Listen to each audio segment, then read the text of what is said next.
we go.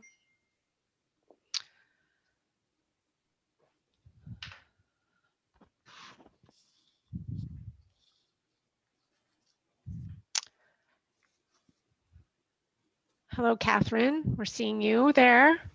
And Mr. Babbitts. Genevieve, good to see you. It's been a while. Oh, I'm not Genevieve. Oh, I need to change okay. I am Anne, but that's okay. Yeah, I'm using her login. That's a good reminder.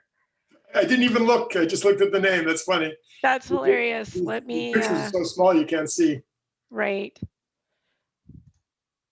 Anne is our leading our public information effort, and Arthur is the. I guess Arthur, are you going to be the alternate or for Hood River County? Yeah, I'm the alternate, exactly. Bob is actually helping administer vaccines today, and so he will hopefully hopefully this is just once. Okay. Well, come anytime at all. You're more than welcome. Really appreciate all your historical photos that you've helped with the Section 106 process. Yeah, I'm actually interested. So we're going to hear a little bit today about how those are used, right? Yeah, a little bit. Okay. You know, I don't want to get too far into the depths of Section 106, otherwise everybody will fall asleep. But I promise not to ask any questions. Okay. But yeah, it's really fascinating that work. And Bob Hadlow is just a rock star. Between you and Rob Hadlow, man, two of you've got everything covered. Hi, Scott. Welcome.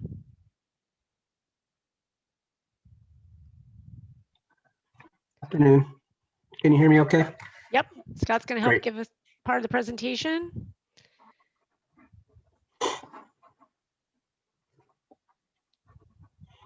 We have folks joining. Oh.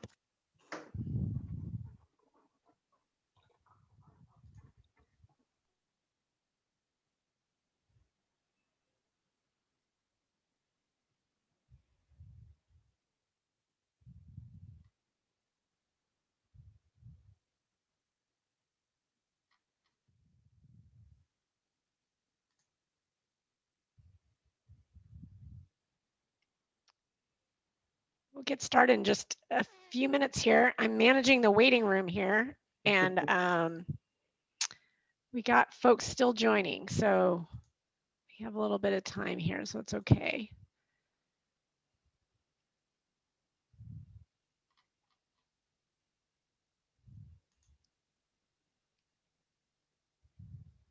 Hi, Brian. Brian will also be helping with presentation.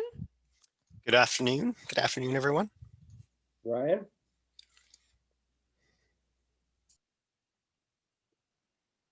Looks like Jacob Anderson might be having a little, either he got distracted in the middle, he's halfway joining here.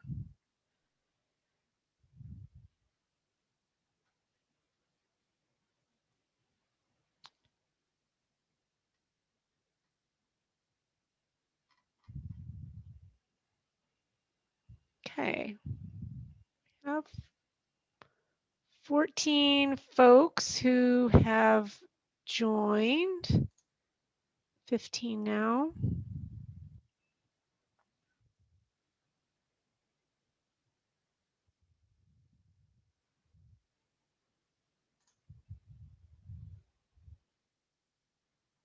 just going to give it another minute before we get going.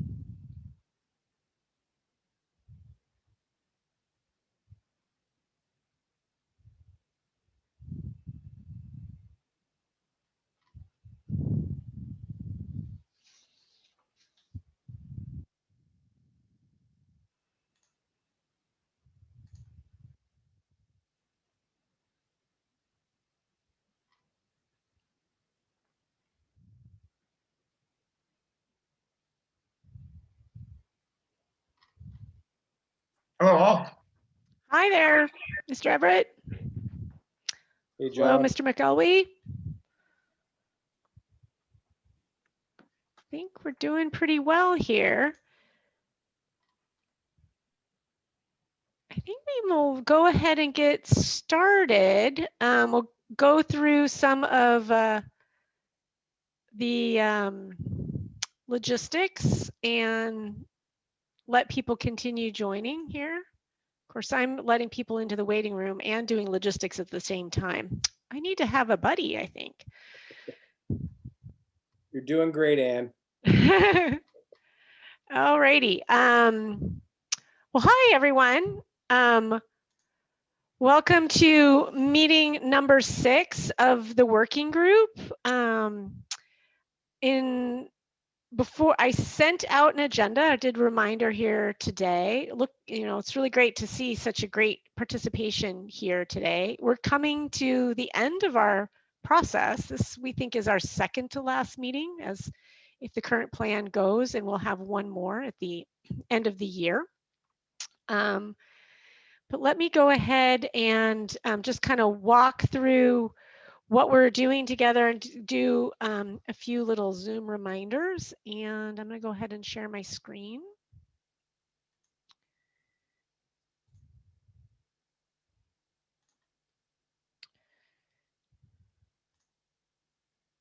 And can folks see that okay? Little head nod. Yes. Okay. Yes, Great. yes, I can. Great. Perfect. Thank you. Okay.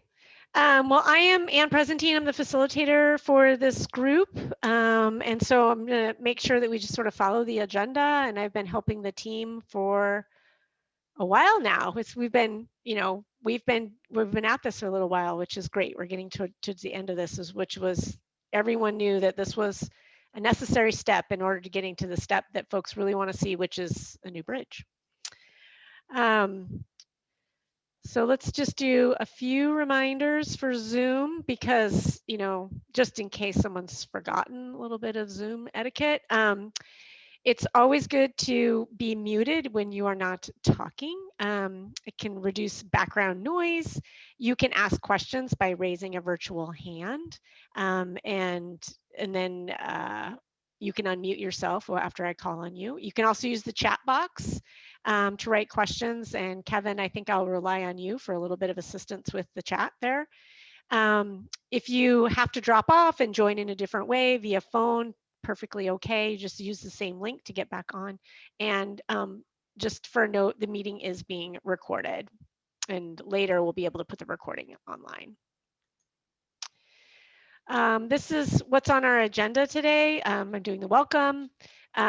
We'll be going through some of the comments that we got on the supplemental draft EIS, and we just want to make sure from this group that's been tracking it over the course of the past couple of years that the preferred alternative is what you recommended before is still the one we want to move forward with. We'll discuss some of the mitigation commitments that would be put into the final document, the final record of decision in FEIS. We'll leave some time for public comment, and we'll talk about next steps. Before I get too far in, though, we have some folks who may not have joined before, and I want to welcome them. And we have one alternate. So I want to welcome Margie Ziegler from the Port of Klickitat, and also Bob Benton from Hood River County, and then Jake Anderson from Klickitat County. So I think you all may be new. And then we do have an alternate, Arthur Babbitts from this time from Hood River County. Anybody else that's new or substituting in that we want to make sure to acknowledge this time? Catherine Hewitt from Bingen, I believe, is the alternate for Mayor Barnes. Oh, yes, that's true. Welcome. And we also have Christy Chapman, who is the alternate for the Port of Hood River and has attended many of our meetings. That's right. These are all such familiar names, so it's good to see you all again. We should probably, there's 2 phone numbers. So yeah, okay. The folks who are on the phone, we have they might be duplicates, but we have a 541-325-1265 phone number. Can you just announce who you are? Yeah, this is Sally Bird Goblin. Can you hear me? We can. Oh, great. Yeah, I work with the Army Corps of Engineers, and Jeremiah Woodard, who was the project manager for this 408 section of this project, he's moved on to some other really large projects. So I'm going to be taking over this project. So I'm listening in tonight just to get myself up to speed with things. And for some of you, I did meet you last year. I'm actually the 408 program manager at the Corps as well. Welcome. And then we also have a number 509-250-1828. Can you unmute and just introduce yourself? This is Jacob Anderson with Klickitat County. Great. Good to have you here. Thank you so much. Okay. I think we can go ahead and get into our agenda. I'm sorry, Ann, just a couple of more introductions. We do have Jeff Buckland, who is the environmental manager for ODOT, is in attendance as well. And then of course, we've got Michael McElway, the executive director from the Port of Hood River. Michael Williams, who is the Southwest Washington, I'm not sure his title now, he used to be the regional planner for WashDOT. And I think that's everybody else who is not a member of the committee. Thanks, Kevin. Super helpful. All righty. We are moving on. Just a few reminders for folks, because we do have some new folks of just the purpose of this working group has really been a place where we can share information and get community feedback as we've gone through the process. So it's been very helpful, especially at the beginning. And so now we're getting towards the end. So we're sort of confirming some of the work that's gone on. And then also where we can share some of the results of the community engagement.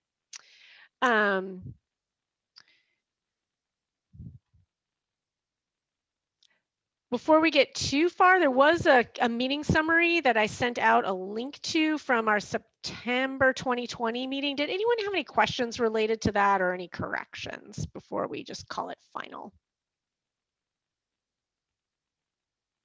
Just looking for head nods, but looks like we're good. All righty. Just before we get into more of the meat, I want to do some reminders of what we have done. You can see that the little arrow of where we here is well down our timeline, which is fantastic. We're getting toward the end. And we used the same slide last time, but I want to highlight that since we last met, we have published the draft supplemental EIS for public review. So that is going to be the main part of our discussion today. But you can see there are a lot of bullet points there of things we have accomplished thus far. And for folks who are newer, we're happy to explain sort of, you know, all of this before, what happened before now. And as a reminder, this body, quite a while ago when we first started, looked at the different alternatives that we had and recommended that the preferred alternative at the time remain the preferred alternative, and that is EC2. We've also been analyzing alternative EC3.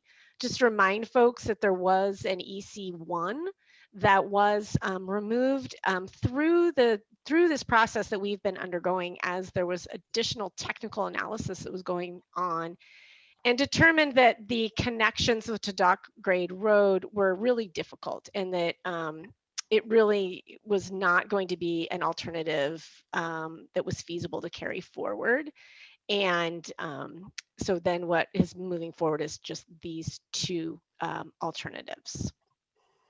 And the alternative also, just want to make sure that people understand that it encompasses everything related to it, not just the location within the corridor, but also the connections on either side and the bridge type.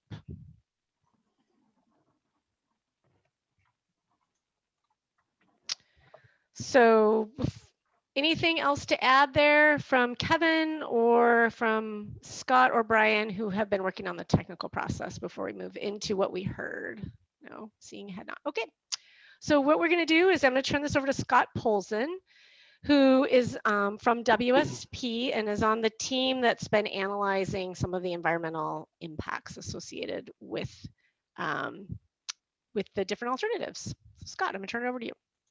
Thanks, Ann. Welcome, everybody. Ann mentioned my name is Scott Polson with WSP.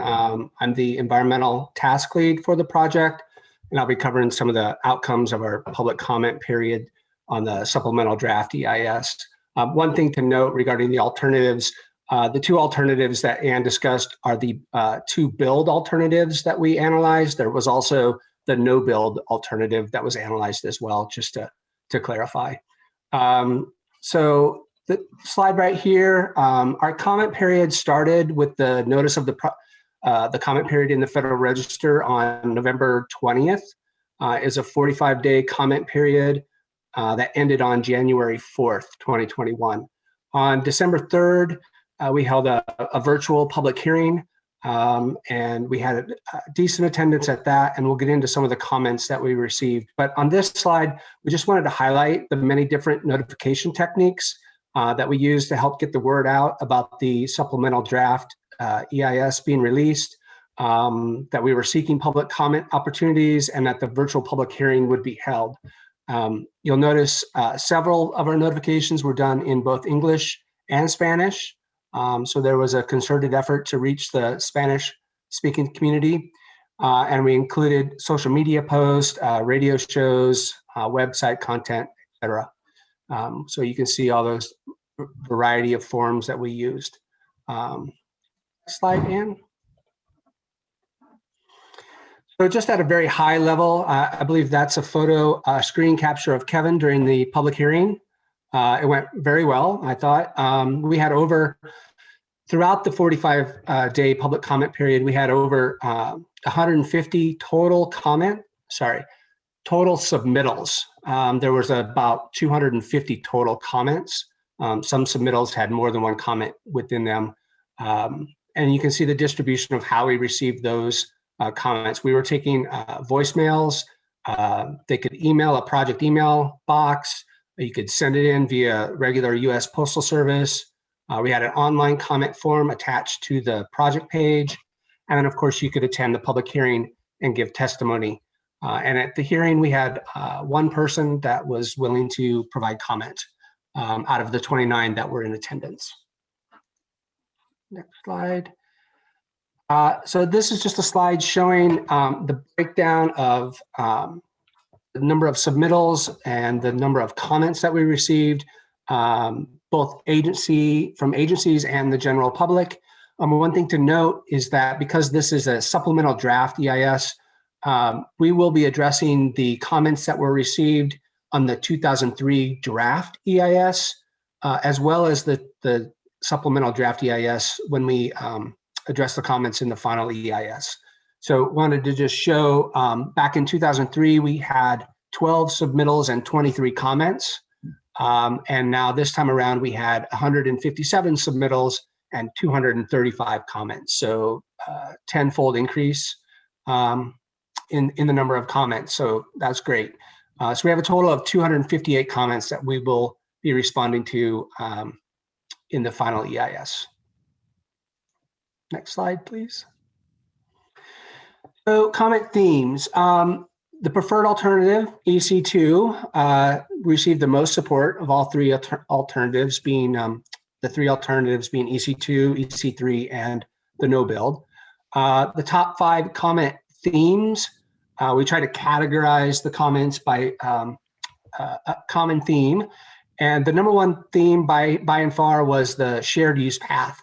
There were 86 comments, about a third of the comments were on the shared use path. The majority, I think almost all of them, if not all of them, were supportive of the shared use path, but they recommended that it be wider, that it separate the pedestrians and bicyclists from each other, or maybe put it on both sides of the bridge. I think capacity was the issue that people were getting at.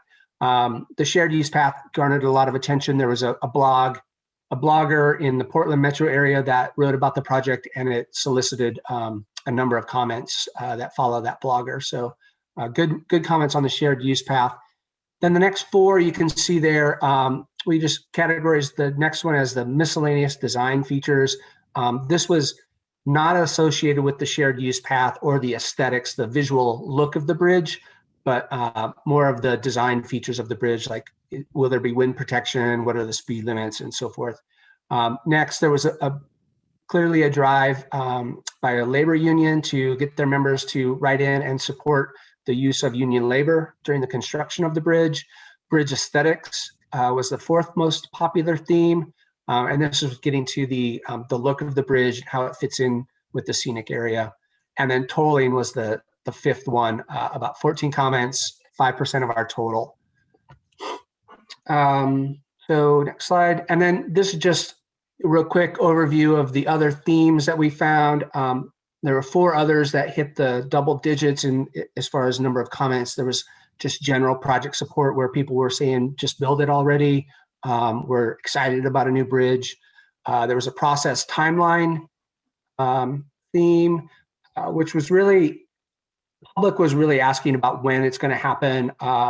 The public agencies were more concerned about commenting on the process and just making sure that the correct processes were being followed. Tribal concerns were commented on, focus mostly on the fishing, the treaty fishing access site, as well as making sure that we have sufficient tribal engagement.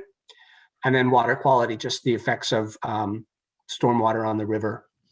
And then there was a number of other themes that had, anywhere from 1 to 5 comments, and you can see a list of them there. There was, what were the, let me check my notes. Sorry, I thought I had it up. So there were 5 comments that specifically said they supported EC2. There was only 2 comments that supported EC3, and one of them said they supported both, but slightly preferred EC3 over EC2. And there might have been one comment that suggested the no build alternative. There were about 7 comments that also said, can you keep the existing bridge? I think it was mostly related to when they were talking about the shared use path. So you can see, while there wasn't a lot of comments that specifically said we want EC2, I think the general, you could see that most people were supportive of the alternative because they weren't against it, I guess. Next slide, Anne. So given the public comment and the themes and the topics that the public really focused on, we wanted to check with this group and just confirm, do you continue to recommend that alternative EC2 remain the preferred alternative moving forward into the FEIS and the record of decision? So Anne, how do you want to? I just want to, make sure that people get their questions answered first, and then that we go to this question. But if anyone has any clarifying questions for Scott about the public comment period or the notification methods, or any other clarifying questions related to the preferred alternative, it's a good time. Matt, do you have your hand up?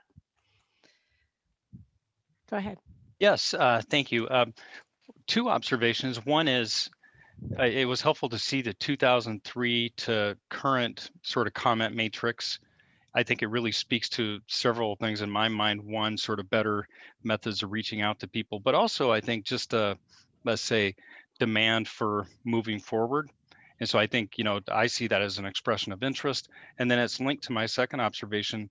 When I looked at just the types of comments that you summarized, I saw really aspirational comments. I sort of put the PED access, bike access, as well as aesthetics, sort of bridge design aesthetics, in really the community wanted to aspire to have a better bridge, a better outcome, more multimodal, et cetera. So in whole, I'm very supportive of EC2, but I also saw in the comments really the community aspiring to something better.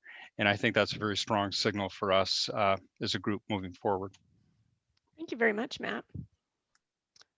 Other comments, reflections on what they have seen, especially, just as we've gone through this public comment process and you've been watching it from the community.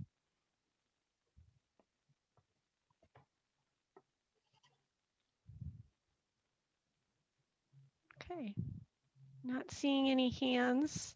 Is there anything in the chat, Kevin? No, I don't see any chat comments. Okay, so we just want to make sure that we're tying a bow on this.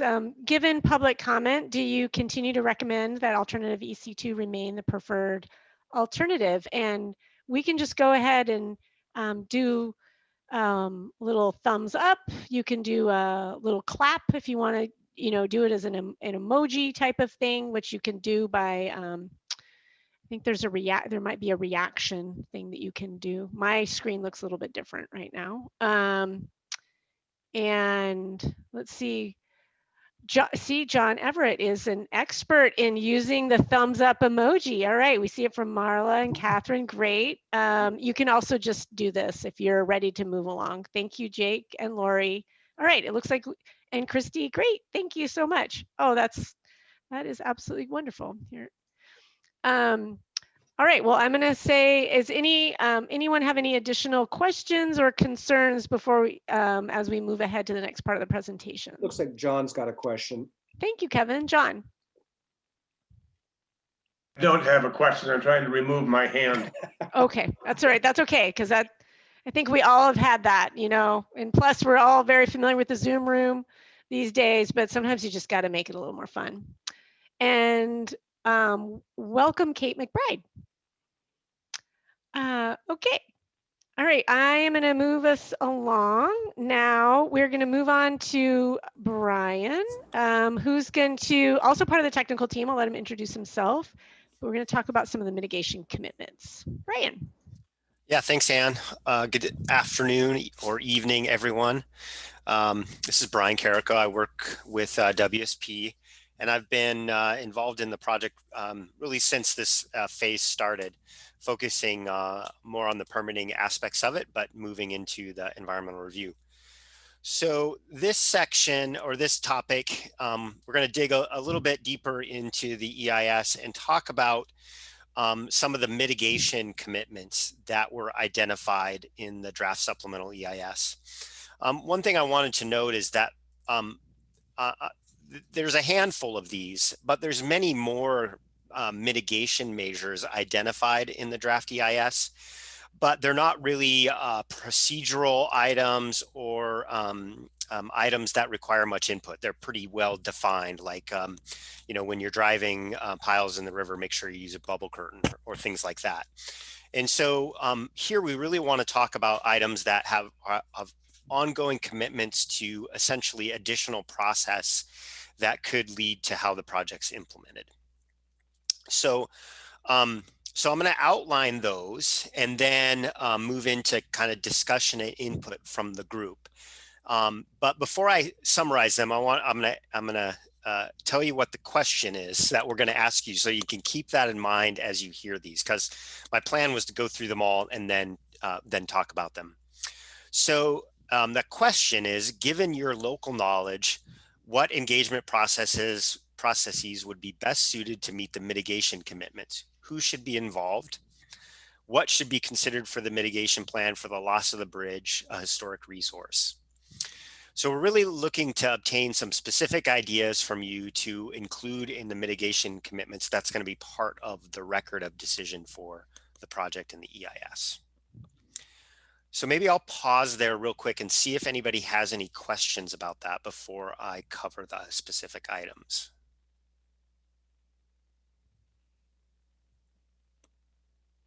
Not seeing any. Okay. Well, then why don't we move on to the next slide? Yes. And the first, I'll cover these topics the way that they're covered, or how they're presented in the EIS. So the first one we come to is related to tribal treaty fishing rights. And so this is a view from the EIS, actually from the aesthetics section, that shows the existing bridge on the top and a simulation of the new bridge on the bottom as seen from the tribal fishing access site that is just downstream of the bridge. So if you can move on to the next slide, please. So in regards to treating fishing rights, there really would be two items specific. The first one is there would be ongoing consultation with the treaty tribes that use this portion of the river to fish on the specific aspects of the pier design for the bridge. We've heard through our efforts that some of the fishing techniques involve either tying up vessels or gill nets to the bridge itself, and we want to kind of verify that and determine if there are things that could be included in the design that could benefit them and allow that activity to continue. Secondly, we heard some concern regarding the location of the new bridge in relationship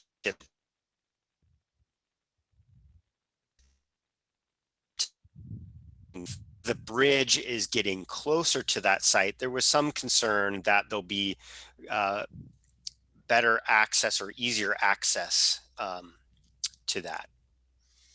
Brian, I think we might have lost you so- for a second. If We you- did. We lost you for a little bit. Can you just repeat that? Okay. Yeah. Sorry, a The little bit second of point. internet instability. Yeah. The second point was regarding the location of the new bridge in relationship to the tribal fishing access site. Because it is going to be closer to that site, there was some concern that there'd be easier opportunities for people to view or even throw garbage or stuff into that treaty fishing access site. So this mitigation measure or commitment would explore opportunities to place some screening along that area to mitigate for that impact. All right, next slide. So next topic is environmental justice populations, which also includes Native American tribal members. So the first would be to look to include incentives for hiring Native American companies for that future construction related work. So are there ways that we could incentivize or encourage participation in that activity? And secondly, we would engage or have ongoing consultation with the tribes regarding really impacts that could occur during the construction activities. To make sure that they have access to their usual and accustomed fishing places and traditional locations. So that could involve timing of the construction activities to avoid maybe key occupancy times or fishing activities, alternate locations for them to camp, or making sure that there's detours available so that they can continue to access their locations. I think we have a Next slide. question or two. Okay. Sally, did you have a question? We'll be kind of flexible here. I apologize. I am not Zoom savvy because the Corps of Engineers is not allowed to use it. So I'm on my cell phone. Okay. I was going to chat it in and then I realized I was raising my hand. So I just had a quick question about coordination with tribal entities. You have on your slide under 3.5, coordinate with tribal agencies, BIA and CRITFIC. So neither of them are actually the tribe. Are you also including that you're coordinating with the tribes as well? Yes, we're doing both. We're obviously Okay. working with those entities, but we're also reaching out to the tribes themselves as well as individual members. In fact, so. Okay, thank you. I just wanted to clarify. I think That's there was good clarification. Brian, I think there was a total of what, 9 different tribes that we have reached out to? Yeah, I don't know that number, but it sounds about right. Okay. Any other comments or questions? Anything in the chat, Kevin? Nope. Okay.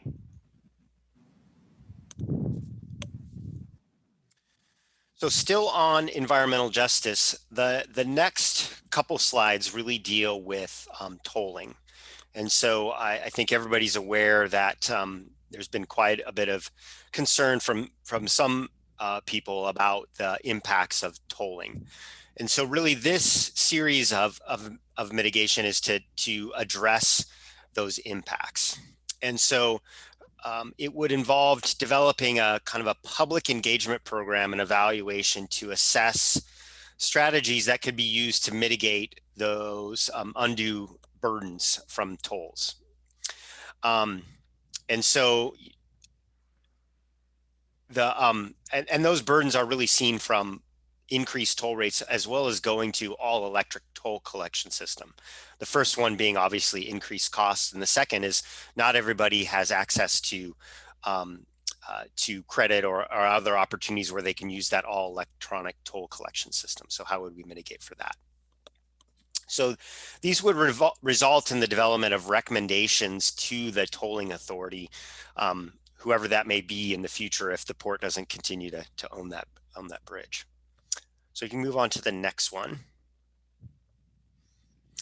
So some of the potential strategies included reduce toll rates, make sure that toll revenues could go to benefit low-income populations and other bridge users, i.e., creation of improved transit service. Make sure that there's a variety of toll payment options available. Make sure that we're using and translating information into multiple languages, and potential toll exemptions for those using the shared use path. Next slide. And then continuing on, additional mitigation measures such as free or low-cost tolls for van pools or carpools or things like that. Potentially looking at reduced tolls or reduced maintenance fees, et cetera, for low-income populations, and then providing some support for low-cost transponders to that population as well. And then also finally a policy on toll violations that allows for reasonable opportunities to pay if those tolls are delinquent before you move those on to a heavier hand. Matt, did you have a hand raised there? Yeah, just sort of a two-part question. Given the interest, obviously, within the region about the topic of tolling, the first part is, do any of these policies or ideas currently exist in port toll policy? So that's sort of the first part. And then the second part of the question is you approach the final EIS and publication and record of decision, maybe there's, well, I guess the impression is there value in explaining to people, hey, even though these aren't resolved, these are policy issues that will be dealt with, just to have a clear communication to the community that, okay, got it, it's on the radar, we're going to deal with these things, so that it doesn't look like the port and its project just sort of move beyond these questions that are yet unresolved when the final EIS is published. Yeah, thanks for the question, Matt. Maybe Kevin can answer the first one there.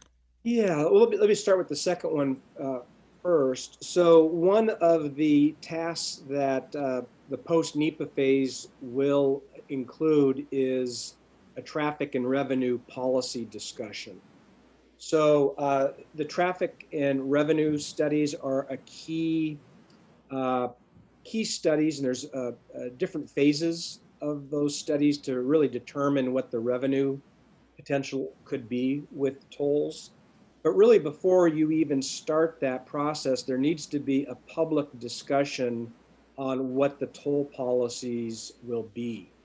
And so that has not been undertaken yet. There are plans to do that, within the next year or so, as we move into the post-NEPA phase. And so that will be an important discussion for the region. And then I think if you go back to some of those prior other policies to see which ones are in place, the one that I can say is that for mass transit, there is an exemption for the regional bus service. That currently is under, that's currently a policy. And we do work with citizens on delinquent tolls and try to come up with opportunities to work with people individually to help them, get the tolls paid. And it isn't always directly to the collection agency. So we do address that one currently as well. Right now, there isn't bike or ped facilities, so that's moot. And I'd see if there were any other specific ones.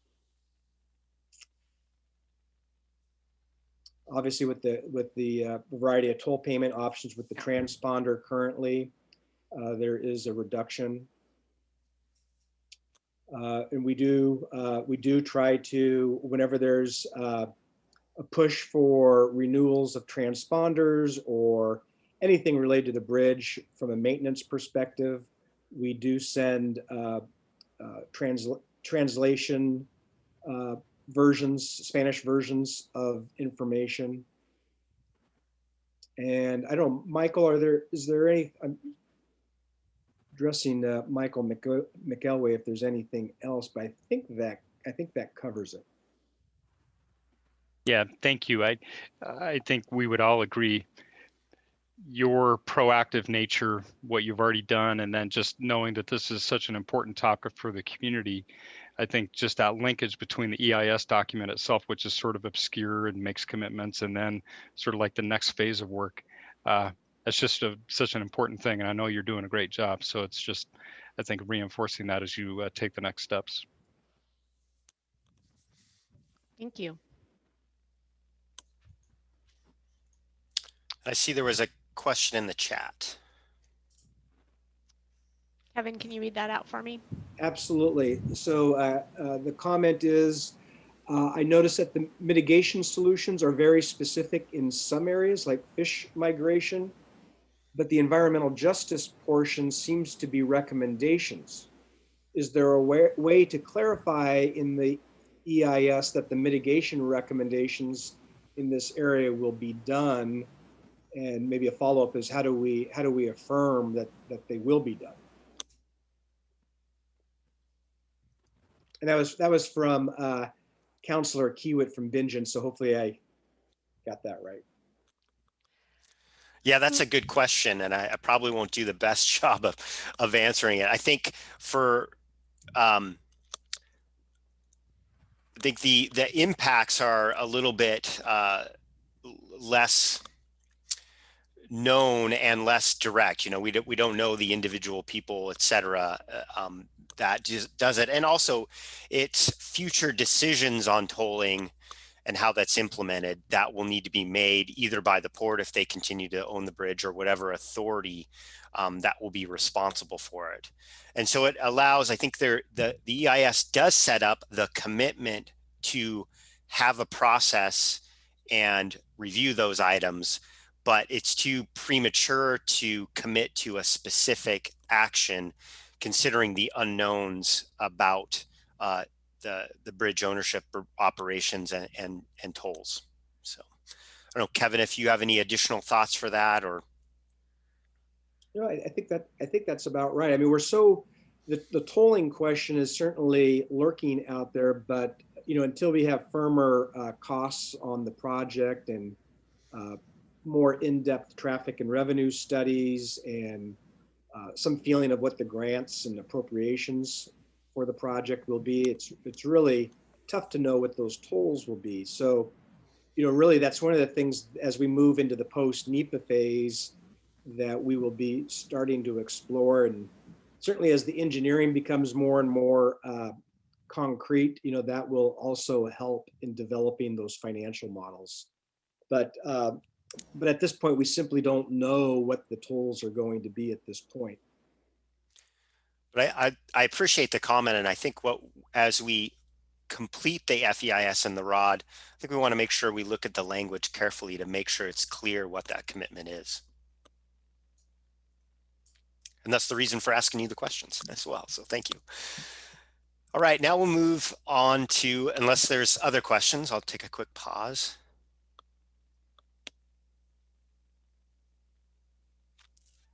All right, we'll move into the next topic, which is historic resources.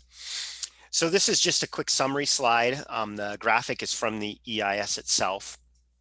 And the EIS, the draft supplemental, identified an adverse effect to historic resource, and pretty obvious, removal of the existing bridge represents an adverse effect. It also looked at other resources within the area, as noted there, but found that the project would have no adverse effect on those resources. So there wouldn't be any need for mitigation. So next slide, please. So with that understanding from the prior slide, there would be we're preparing a draft mitigation plan to account for removal of the existing bridge. So that would identify measures to be undertaken by the project to mitigate for that adverse impact. And there'd be public and tribal and agency review for that.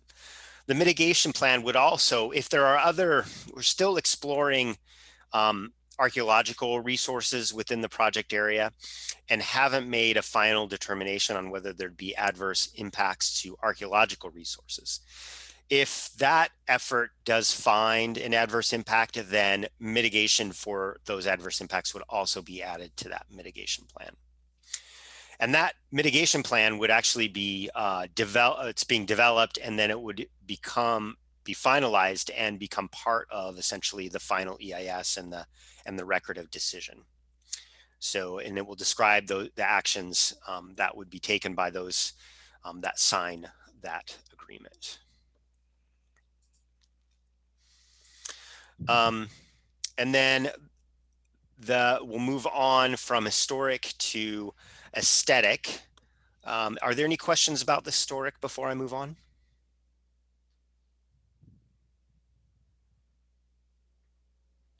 Not seeing any. Oh, there we go. One in the chat. I think Arthur has one. Yeah. The question is, people keep asking me why the old bridge can't be kept for ped and bike use. I know there are many reasons for this. Does the EIS clearly explain this? Scott, do you want to tackle that one? Yeah, the EIS does discuss that a little bit. But the main reason is you still have to maintain the bridge, and it's not seismically correct at the moment. I'm butchering the language there, my apologies. Plus, you'd also have not one, but two bridges in the water for obstructing, navigation of the river. So there are reasons it needs to be removed, removing all those piers, the safety of the existing bridge, and so forth. So, and then maintenance costs of a bridge that would just be used for bike ped. But I think those are the three big reasons. Kevin, do you have anything else to weigh in on that? Those were the three I was tracking as well. Okay. And Scott, we got a comment on that, didn't we? And so we'll have a response that I think kind of articulates that reasoning maybe a little clearer. Or am I? Yeah, like I mentioned, sorry, Bren, there were 7 plus or minus comments that were specifically mentioned, can we use leave the existing bridge in place? And so we'll be responding to those comments. Correct. There might be an additional couple of comments in the chat. Kevin, can you read those out for us? Yes. Let's see here. One comment is the grate is not good for riding bikes, so that there's issues related to the grate surface, the steel surface, and then also the lift span is another issue that would come into continued maintenance and play. There was a comment that I think is worth discussing, and that's the riverfront park, and whether the current approach to the existing bridge could remain as a pedestrian access to the riverfront park. So you could have an access point where people could get over the railroad tracks, and then either through stairs, I would imagine, allow people to access the riverfront park. Is that something we can answer right now, Brian? On the have that approach to remain? Yeah, as an access to the riverfront park. Yeah, I mean, I think that that's something that could be explored in future design efforts and future phases, whether it made sense for both the park and in consideration of that existing structure. And I would want to make sure everybody understands that's on the Washington shoreline, that's the proposed park, I believe, that the city is proposing over there.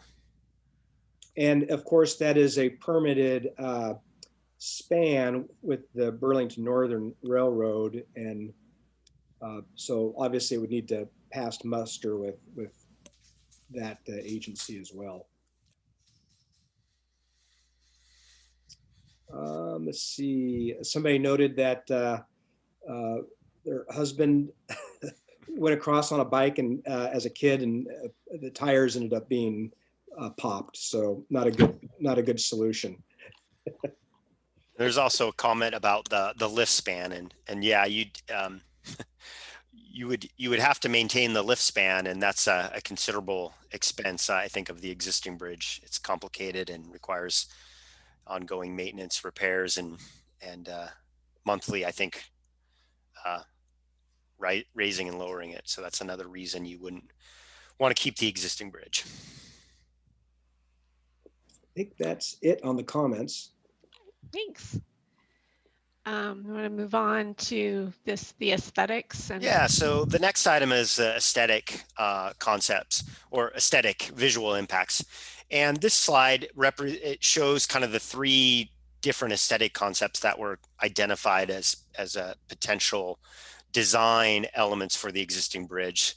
The top one representing more of a historic reflection of the existing bridge. Brian is having a tough internet day today. Sorry, can you hear me now? Yeah, we're at the I-84 Okay. design. Yeah, I'm gonna pause here because it says my internet's unstable, but now it's gone away. So, all right, the middle one is the design that kind of reflects design elements that are used on I-84 and other facilities in the National Scenic Area. And then the bottom, or the last one, reflects more of a modern contemporary look. So next slide, please. So recognizing the concerns about aesthetics in relationship to the natural landscape and its prominent location, et cetera, the EIS identifies a commitment to convene a advisory committee to review and recommend aesthetic treatments on the bridge, related to that theme, what I just talked about, for, the features of the bridge, not the bridge structures itself, but the stuff that sits on top, like the railings, the light poles, and site furniture, et cetera. And then also, can you look at the colors of the concrete and textures, et cetera, as part of that effort. So again, that group would come together and then make a recommendation that then would be considered as the project advances further into design and moves towards construction.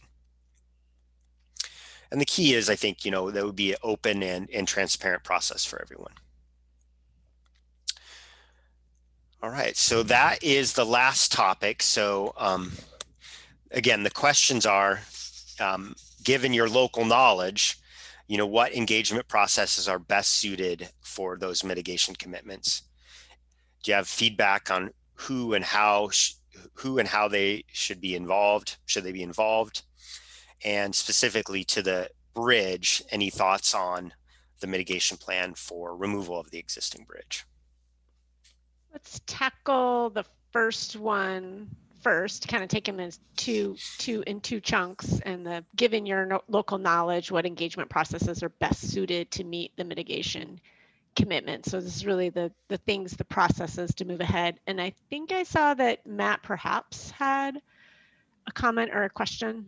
Yeah, it was actually related to this first topic. I'm Okay. probably don't have strong input on environmental justice, just given the sort of regional scope of RTC, but I do see in the bridge aesthetics, and this goes back to my earlier impression of the input, there's such an opportunity for momentum to be built and awareness, and I'll maybe even say perhaps an opportunity for the sweet and the sour, the sweet being the aesthetics conversation, which I believe people would always be passionate about and interested in, because it really is like creating something new for the community. And maybe the sour is, you know, the working group sort of funding discussion, tolling, you know, there's some elements there that, you know, I think there are real opportunities for the port to have two concurrent processes and maybe overlapping at certain key junctures, just for, you know, continuing to build support within the community and awareness. And so I like the idea, as you pointed out, as a draft commitment to convene a group. They're really focused on sort of the excitement and some, you know, important decisions about the aesthetics. And I think that's as many people as you can bring to the table, because I would imagine the first open house that you ever have in person when you're talking aesthetics is going to drive a lot of interest and attention, because people, I think, get excited about those topics. Thanks, Matt. Other thoughts about engagement processes suited for the environmental justice communities, especially as it relates to tolls and or bridge aesthetics, and then, you know, sort of a follow-up of who are folks that we should make sure are involved with these processes. There is a comment in the chat for economic justice. Arthur would engage with groups like the Mid-Columbia Community Action Group that administers utility bills or assistance for utility bills here locally. Would be one suggestion. That's a good one. That's great. And just for clarification, some of these comments can be then woven into the final EIS. So just so there can be more specificity. So that's why we're asking for some of these questions.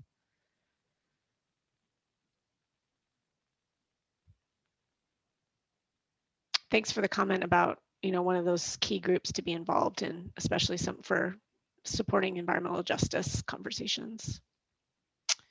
There's nothing else for just to switch it up here. Oh, it looks like we might have another comment. Yep, we got one. Okay. Regarding aesthetics, the public outreach should lead with national scenic area guidelines so people understand those basic, the basic construct, you know, being visually unobtrusive and those types of elements. So that's a really good point when we start that process to include the NSA guidelines. Let's see, we've got another comment here. Tribes, keeping the tribes involved as they cross the river to meet fishing needs, ceremonial needs, making sure that those are included. Let's see, Catherine Kiewit adds Washington Gap on the Washington side regarding EJ. Mayor Keithler suggests communidades to the list of Comunidades, yeah. Thank you. And their focus is on civic engagement on environmental and social justice issues in the gorge. Those are great. Thank you. Really good ideas. Thanks for that. So and just, I assume we've captured the chat. I mean, we can copy that so we're not losing any of that info. Yes, we'll make sure that we'll grab that, because those are really good ideas. And thanks for putting them in the chat. It makes them very easy to grab. So there's also a draft mitigation plan that needs to be developed for the loss of the bridge, which is a historic resource. There's both the documentation of it and then also the public engagement. So what should be considered as that plan is put together? And if people need clarification on what that type of plan looks like, I'm sure that Brian can give a little bit more detail. Yeah, I can't remember whether Kevin, it was your example, or maybe it's Roy Waters at the state who keeps pointing to the a bridge up in Seattle where, they took elements of the bridge, they took out like gearing and other features from the lift span and incorporated it into the railings of the new bridge. And so not only can you look at making sure you're documenting that resource, but you can do other things as well like that. You can make sure certain elements are captured and maybe given the opportunity to place in local history museums, etc. So those are just some of the things that can go into a mitigation plan. And I see that there's a comment from Arthur about museums on both sides, so that carry on the memory of the bridge. So similar to just what I said. I think there was also discussion of having an engineering record of the bridge where they actually come in and do really high detailed photography and explanations of the engineering styles of the time. Yeah, there's actually a specific guidance for what needs to be in that. And so it really provides detailed information on that existing bridge before you take it down. Yeah, good point. Sue or Sally, did you have a comment? I thought I saw a hand raise. Yeah, I just, it's a little, it's so much to type on my little phone. So I just wanted to say to folks too, and to capture some of the comments that you're talking about, like the design features of the bridge that's required through DAP and Oregon SHPO and all the different types of documentation. Both Oregon and Washington have an online historic encyclopedia system. In Washington, it's called HistoryLink. And in Oregon, I think it's just called the Oregon Encyclopedia Project. And those two locations are excellent sources for putting the information out there and having it available for the public. So that's, going to museums is great, but if you're also having a link to something that's going to be there potentially forever, the historic documents, that's an access to the data. It's pretty wonderful. And we just did a project in the Columbia River with HistoryLink up in Washington. They write the documents, and then they also write a secondary document that goes along with it that is like a historic period in time, like maybe, President Roosevelt, the day he came and dedicated Bonneville Dam, let's say. And so every year on that day, it pops back up in their feed. So that it has the link to the project, like the HistoryLink project for Hood River Bridge, so it's constantly being brought out to the public again. So it's just a thought, but that's an excellent. My background is actually archaeology, and a public enrichment like that, I think, is becoming very popular in these mitigation plans for historic properties. Thank you. We have a couple more hands. John first, and then Marla. Yeah, thanks. My comment was just that I'm not too worried about the historic preservation. I think we'll do a great job capturing all the historical features of the bridge and documenting them someplace in museums, and great ideas to share mechanical parts and different parts in museums. I think that's great. Well, the people I talk to, I think, would mostly be concerned with how the bridge is deconstructed, and knowing that everything is being recycled or put to repurposed use as much as possible, and not just hauled off to the dump someplace. So to me, that's kind of more important than the historical. I don't know what we're going to do besides document it on the historical use. We're not going to put the whole bridge in a park. But if we could repurpose parts of it, or we could incorporate other, of the materials in different parts, I think that would be a nice feature and important to a lot of our members. Thank you. Marla? Yeah, I just had a couple thoughts in this space.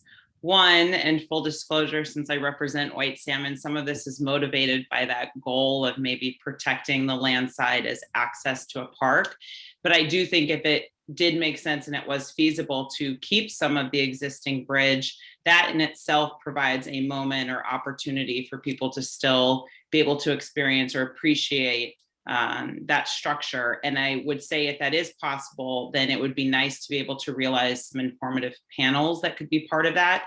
And maybe it's an opportunity to prioritize or engage with local artists, especially Native or of minority populations, that could contribute to kind of an artistic representation of some of that history. And then the second thing I want to throw out there that I do think could be pie in the sky, but I'd rather have it out for consideration. I do think, knowing that the new bridge would have pedestrian access, there would be a really great opportunity here to take advantage of the available advancements we've seen in the digital space and do an augmented reality type incorporation, wherein those that are walking across the new bridge, if we capture the right assets visually before the old bridge is removed, you could have an experience where someone can be looking at the new view going eastward and through their smartphone actually experience and see what the old bridge when it was in existence looked like and how it appeared. So I think that could be something that might add a layer of some creativity and ingenuity into this element of just needing to make sure that we are recognizing the bridge. And how do we do that?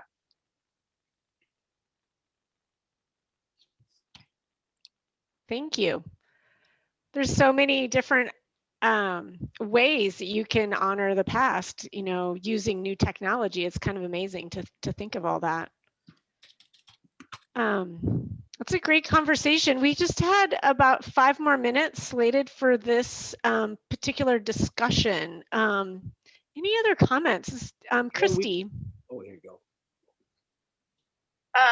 Marla, I think that is an amazing thought, to be able to keep part of the old bridge as maybe almost like a peninsula or a walkout or something where it goes maybe just to the first pier and people could walk out onto it and see the old bridge. You know, obviously you can't take it all the way to the lift span, but I think that you're on a great path with that. Thanks. Kate McBride. Hi. I just, I think these are some amazing ideas, some really great ideas.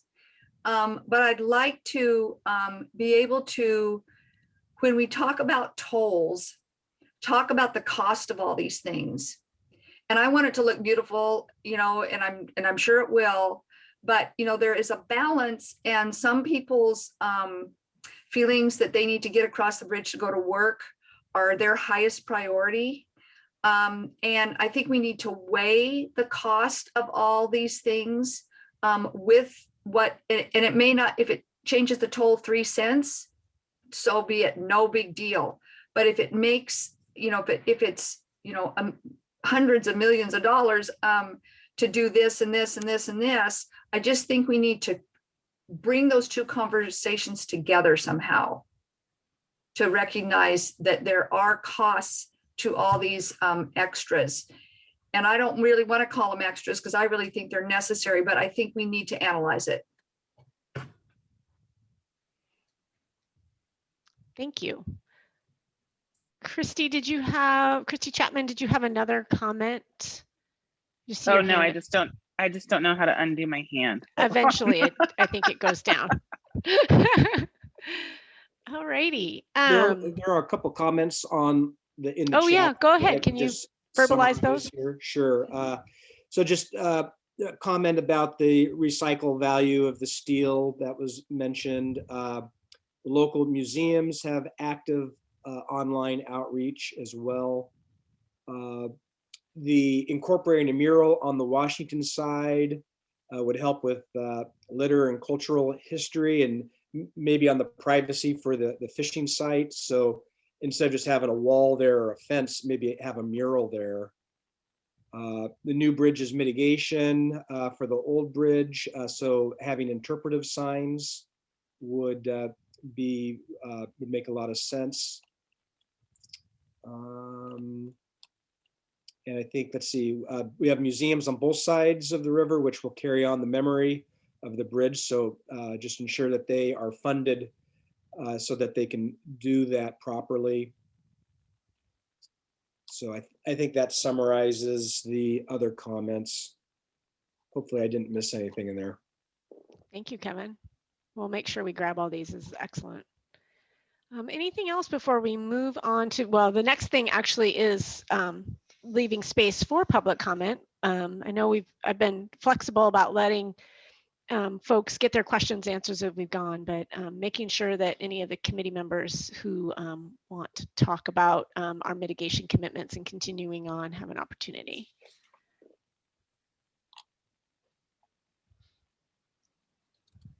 Not seeing anything. So I'm going to move us along and we'll stay on time. I think we have an opportunity here to, we're slated to be here for till 6, but when staff was putting this together, we thought there was a possibility of ending this meeting a little early, but we don't want to cut off conversation. So just want to make sure that everyone knew that. So this is a time for public comment on the topics we've talked about or some other topic. Is there anyone who would like to provide comment to the committee and to staff? If so, please raise your hand and we can call on you, or put a note in the chat. Or if you're on a phone, if you could just unmute and say, hello, I'd like to give a comment. I do see, I think I might have missed one. Okay. Maybe just making sure that we covered the public engagement process. I think there was Mayor McBride just wanted to make sure that we covered the public engagement piece. So I'm thinking, Kate, you might need to help me here, but I'm thinking, is that just the groups to engage during this process?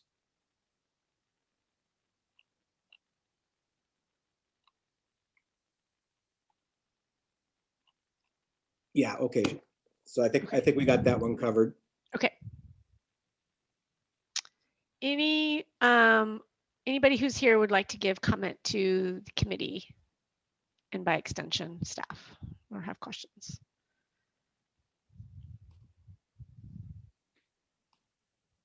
Okay, I am not seeing anyone. So these meetings have been pretty flexible. So I like to be flexible and keep them moving, but keep people's questions answered as we go. So I'm going to move along.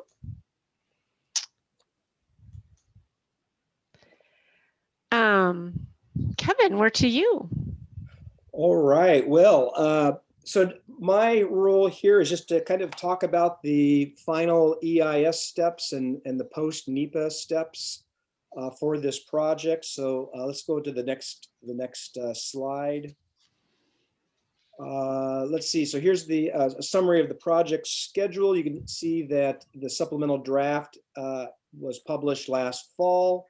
We've covered the public comment period, the response to the public comments, and we're currently preparing the final EIS and ROD. That first internal draft is being reviewed currently for form, and we're looking at later this summer for that to be released. We're going to break that down a little bit farther since that's kind of in the future. So next slide. So just addressing some of the additional technical work. Some of this you may have seen in the White Salmon area. We did conduct some additional drone and street side photography in the White Salmon Ridge area. That was completed last week. And that was asked for by the Department of Archaeology and Historic Preservation on the Washington side. So that has been finished up.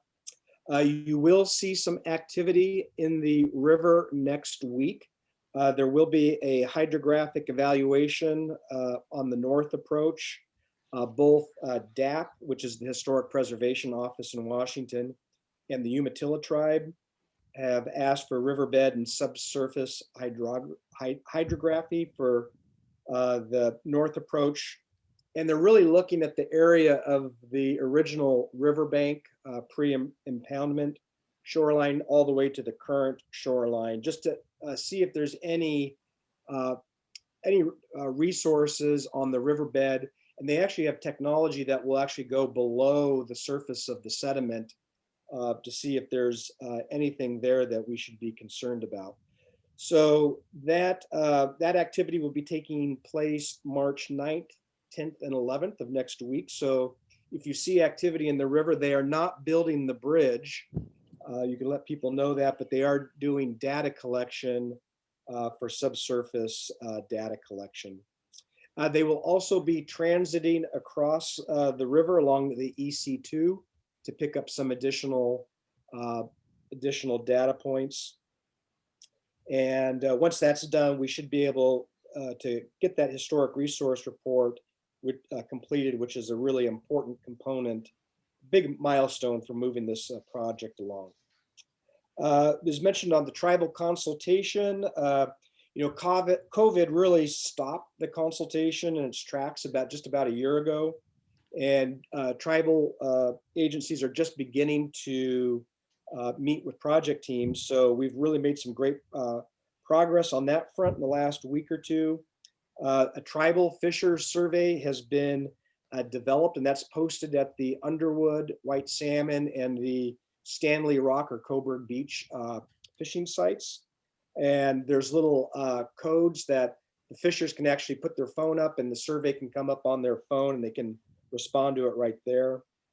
CritFic and the Yakima are considering social media and website posts on their individual social media to distribute that survey. And maybe most importantly, or I'm pretty excited about, is the Yakima invited the project team to present at their quarterly spring fisheries meeting later this month, which is really a wonderful opportunity.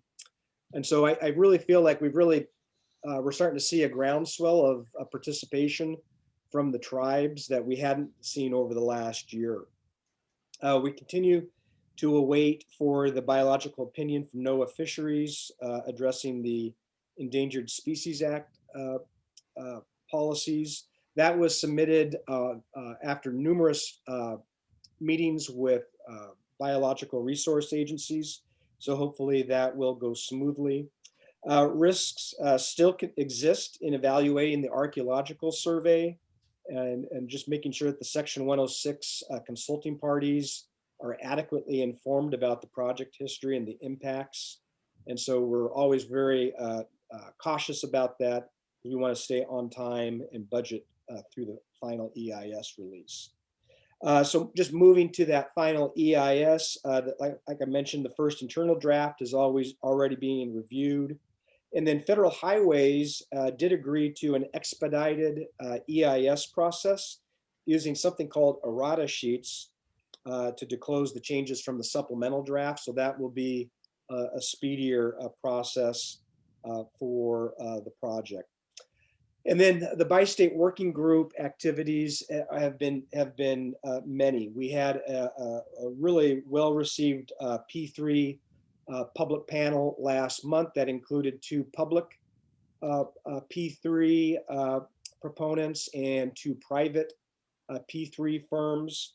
That was well received. We are looking to invite one of the panelists for an additional conversation later this month or in April, just to talk about how we can move forward with the build funding and making sure that we're not getting too far in front of ourselves on the AE design or other aspects that limit any of the project delivery methods. We'll be looking at the AE design request for proposals. We're about 60% of the way through that document, and so we'll be reviewing that. The legislative process, our government affairs team continues to meet with key legislators and agency staff to generate feedback on the Bi-State Bridge Authority. It's been a little bit of a challenge with the activity revolving around the I-5 bridge. Both states are focused, and Matt might want to chime in at some point about this, but they're reviewing comprehensively bridge authorities and how that relates to the I-5 bridge.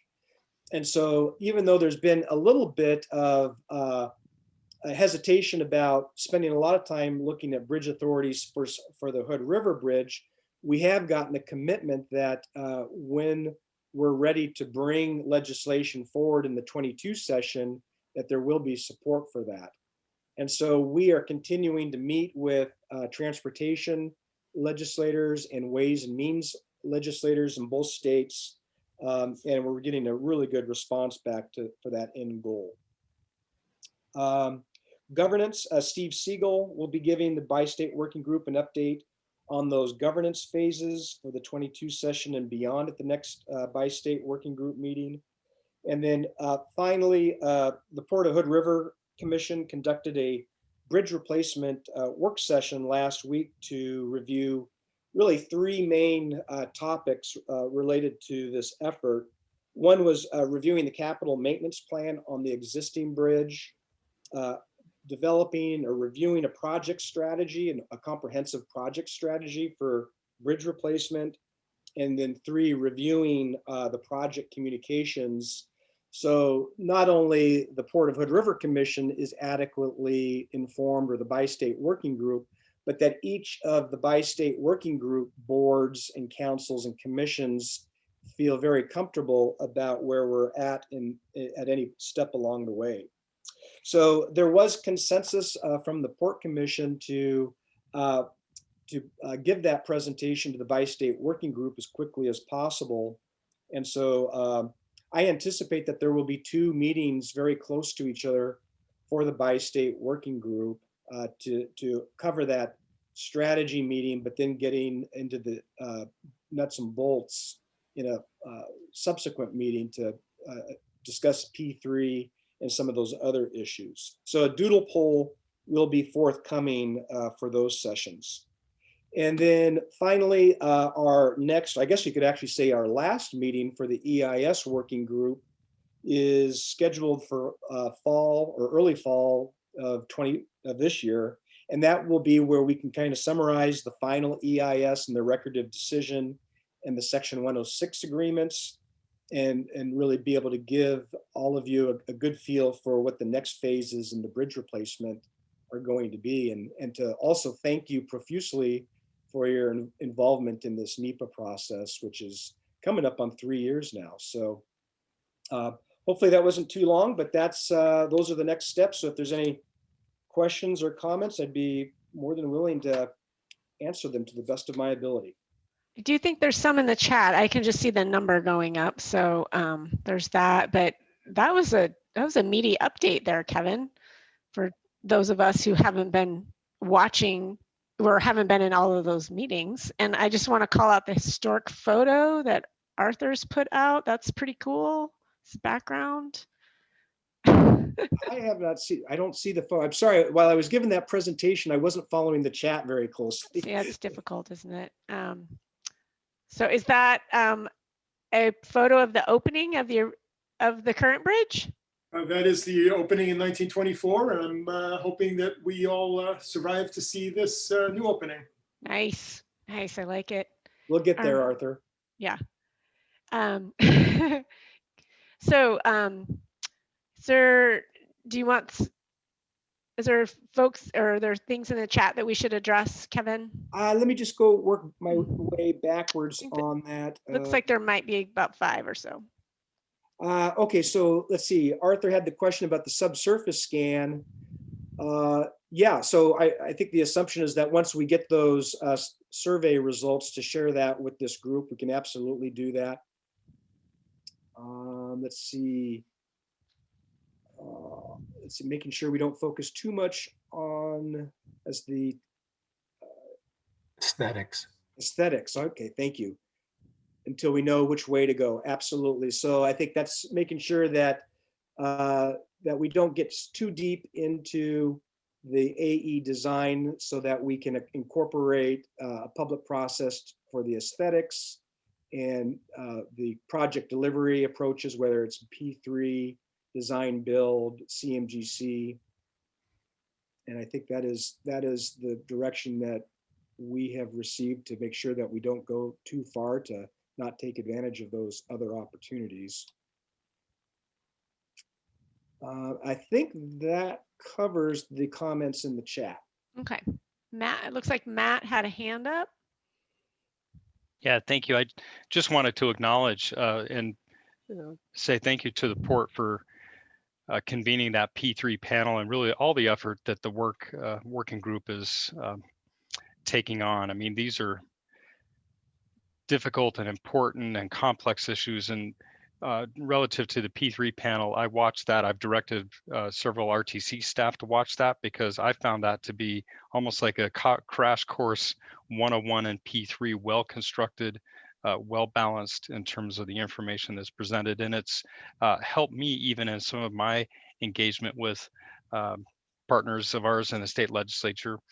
I had a couple conversations since then, just, you know, on this broad topic of bridges, which are of interest within the RTC region, and then also a couple of members of Congress, their district staff, and I'm promoting that P3 workshop just as, again, a meaningful way to learn and become smart about the topic, and then think critically about how that could be an avenue of moving forward, among many, but certainly one that I think is certainly on the table. So great work.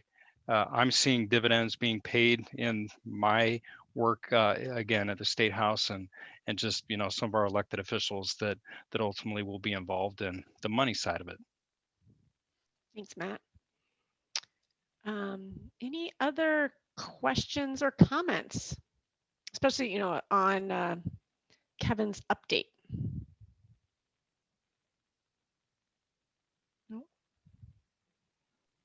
I'd like to ask a question of Matt. It's great to have Matt here representing the RTC. Matt, what are you hearing as far as bridge authorities regarding the I-5 bridge and some of the activities that you're seeing from Vancouver as far as Oregon differences, Washington differences on the bridge authority? Well, first I'll disclaim to the group, I'm not an expert, but I'll just provide a couple of observations.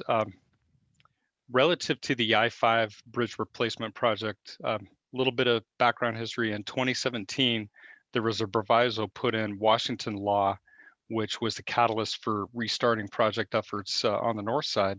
And that budget proviso stipulated that as part of the work to be done, there had to be an evaluation of bridge authority as a delivery mechanism and perhaps an authority mechanism for the I-5 bridge specifically. So the way I'm observing this is we certainly know through the working group discussions and just in my own conversations, as many of you have with Senator Curtis King on the Washington side, that he's very keenly interested among many state legislators, and I can say that as well for legislators state in Clark County.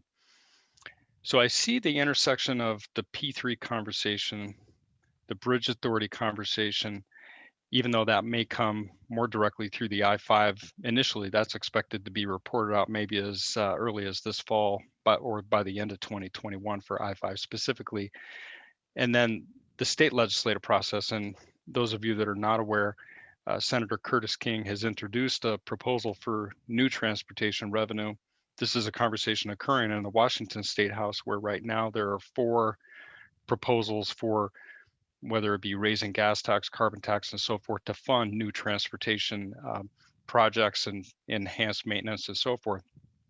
Those 4 proposals have been introduced not in law, but for caucus negotiation and brokering. And we expect in the next week or two, after they get done with some initial floor activity, that both the House and the Senate in Washington are going to start to debate these. Senator Curtis King's bill in particular includes a $150 million earmark proposal for the Hood River Bridge. So again, I would just observe politically, as many of you are also very astute this way, when you start to have members of state delegation introduce at least the idea, and then you have these other related activities, all built upon, in my view, the working group, the coalition that's being developed, as well as the tough questions that are being probed on, and the information that's being developed, the P3 being an example of that. I'm seeing a lot of good signals in terms of how Washington, both as a state as well as I think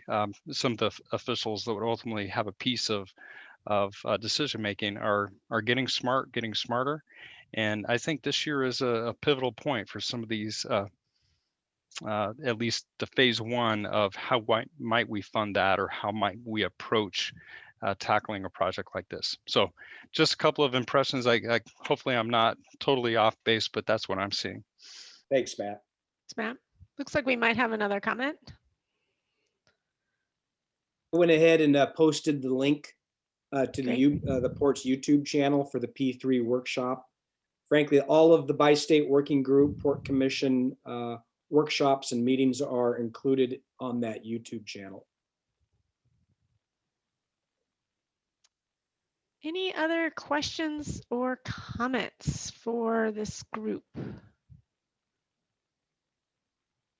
Or sharing of information, observations, or reflections? Well, we are to the end of our agenda, so if people are okay with ending a half an hour early, we can do that. If you would like to share information about what we should be thinking about for our next meeting, that is also welcome at this time. Looks like Catherine is probably okay with ending a half an hour early. I think I saw another thumbs up. Okay, I don't want to cut off conversations, but it sounds like there's really been a lot of information shared. The plan is to take this recording and put it online, so it will be available for other folks, and we'll be doing a meeting summary about it. Kevin, any closing thoughts before we let everybody go to dinner? Thank you very much. I appreciate everybody's involvement. I think this might be the most widely attended EIS working group. So thank you all for being involved and participating, and we'll be in touch shortly with an update. All right, thanks everyone.